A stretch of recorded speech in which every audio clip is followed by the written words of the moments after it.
Hello friends, Shashi Agarwal channel के अंदर मैं doctor Shashi Agarwal welcome you all.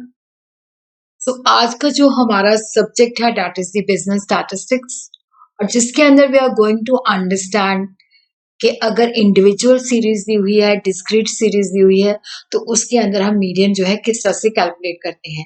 ये जो टॉपिक है रेलिवेंट है for the student of +1 economics and +1 commerce. उसी तरह ये जो टॉपिक है also relevant for the student of BCom and BBA. अगर आपको मेरा ये एफर्ट सही लगता है तो डू लाइक माय वीडियो, इसको शेयर कीजिए, कमेंट कीजिए और मेरे चैनल शशि अग्रवाल को सब्सक्राइब कीजिए। So this is my app Edosam app, जिसको आप गूगल प्ले स्टोर से डाउनलोड कर सकते हो। ये जो ऐप है commerce, economics and management students को काफी सारा फ्री स्टडी मटेरियल और काफी सारे फ्री मॉक टेस्ट देती है। उसी तरह इकोनॉमिक्स के काफी सारे स्ट्रक्चर कोर्स यहाँ पे अवेलेबल है।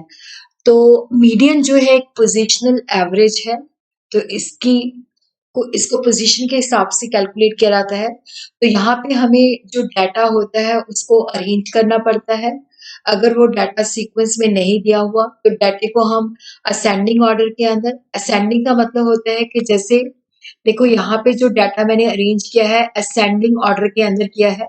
असेंडिंग का मतलब होता है कि जो सबसे कम वैल्यू है उसको हमने पहले लिख दिया, फिर उसके बाद उससे हाईएस्ट, फिर उसके बाद उससे हाईएस्ट। तो इस तरह से मैंने डाटा जो है उसको असेंडिंग ऑर्डर के अंदर अरेंज कर दिया। डिसेंडिंग के अंदर उल्टा होता है कि सबसे हाईएस्ट वैल्यू पहले लिखते हैं। जैसे अगर मैं डिसेंडिंग में करती तो 26 पहले आता, 25 बाद में आता, 24 उसके बाद आता। तो इस तरह से तो यहाँ पे data I have arrange in ascending order. तो जब भी हमने मीडियन कैलकुलेट करना है तो we have to arrange the data. और इंडिविजुअल सीरीज के अंदर क्या होता है कि चीज एक ही बार अगर करती है तो उसका जो फार्मूला होता है size of n+1 divided by 2th item. तो यहाँ पे हमारा जो ये टोटल आइटम जो है 9 है, ऑड सीरीज है, तो 9+1 डिवाइडेड बाय 2, तो ये आ जाती है 9+1 डिवाइडेड बाय 2th आइटम, ये आ जाती है 5th आइटम।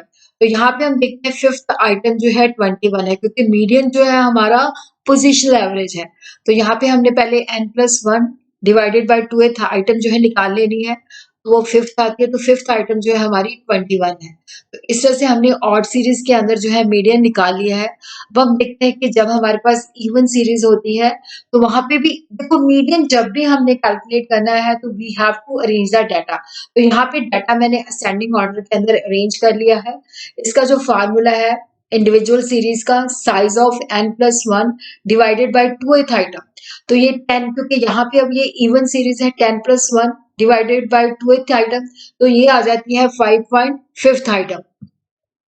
तो इवन सीरीज के अंदर हमने क्या करना है, 5th आइटम उठा लेनी है दैट इज 21, और 6th आइटम उठा लेनी है 23। तो दोनों को हमने ऐड कर देना है और 2 से हमने डिवाइड कर देना है। तो यहाँ पे 21 + 23 divided by 2 that comes around 44 divided by 2, तो ये आ जाता है 22। तो यहाँ पे हमारी जो मीडियन की वैल्यू है वो 5th और 6th आइटम के बीच में है, 5.5th आइटम है, तो दैट इज 22। अब हम देखते हैं कि डिस्क्रीट सीरीज के अंदर जो है हम डाटा कैसे अरेंज करते हैं। वहां पे हमें फ्रीक्वेंसी दी होती है। तो ये प्रॉब्लम जो है डिस्क्रीट सीरीज की है। तो यहाँ पे हमें देखते हैं कि हमें जो है वैल्यूज दी हुई हैं, एक्स की वैल्यू दी हुई है और एफ की फ्रीक्वेंसी की वैल्यू दी हुई है। और यहाँ पे हम देखते हैं कि डाटा जो है ऑलरेडी अरेंज है, तो इसलिए क्योंकि डाटा ऑलरेडी अरेंज है तो हमें यहाँ पे अब इसको अरेंज करने की आवश्यकता नहीं है। वैसे अगर नहीं अरेंज होता तो हम इसको अरेंज करते। तो यहाँ पे हम देखते हैं कि जो इसकी फ्रीक्वेंसी है उसको हमने क्यूमुलेटिव फ्रीक्वेंसी सी एफ अंदर कन्वर्ट करना है। तो पहली वैसी आ जाएगी 1 + 2 = 3, 3 + 4 7, 7 + 5 12, 12 + 6 18, 18 + 5 23, 23 + 7 30, 30 + 8 38, 38 + 2 40 और 40 + 4 जो है दैट इज 44। तो जो n है वो है 44। तो यहाँ पे पहले हमने जब मीडियन को डिस्क्रीट में करते हैं तो फ्रीक्वेंसी को पहले हमने क्यूमुलेटिव फ्रीक्वेंसी के अंदर कन्वर्ट करना है। फिर यहाँ पे भी इसका इंडिविजुअल के अंदर वाला ही फार्मूला है, size of n+1 divided by 2th item.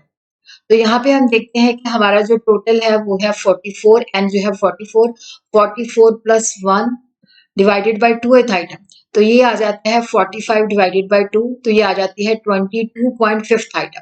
तो अब हमने इसको क्या करना है कि जो हमारी क्यूमुलेटिव फ्रीक्वेंसी है उसके अंदर देखना है कि ये वैल्यू कहाँ पे लाई करती है।